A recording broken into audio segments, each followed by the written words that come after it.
海基会将董事长郑文灿洪指控，伊咧做桃园市长的任内介入华雅科技园区土地开发弊案，讲伊摕人500万的乌西钱。8月份的时已经获检方起诉，目前有一寡被告已经承认犯罪。昨昏桃园地方法院头一届传郑文灿出庭，伊是讲伊无收钱嘛花冤枉，佮强调讲开发案毋是伊一个人就会当做决定。郭翠阳出现伫桃园地方法院，海基会前董事长郑文灿，洪指控伫做市长的期间涉嫌收乌钱500万，伫华雅科学园区土地开发案内面替特定人士护航。8月，检方照涉犯贪污罪起诉，甲他19第一摆来出庭。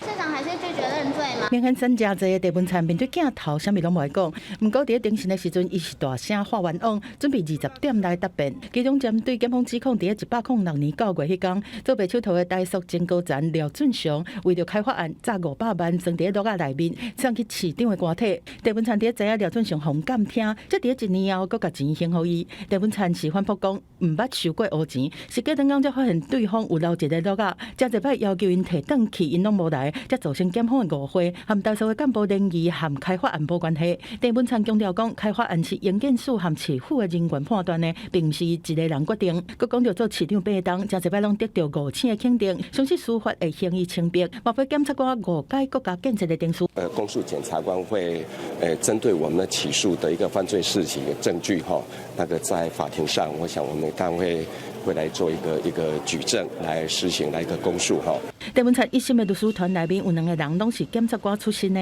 伫庭上和检方交锋。庭审3点半钟，郑文灿坚持家己无罪，不过同案有真侪被告已经承认犯刑。说落来，这场司法审理一定会够有激烈的攻防。记者综合报道。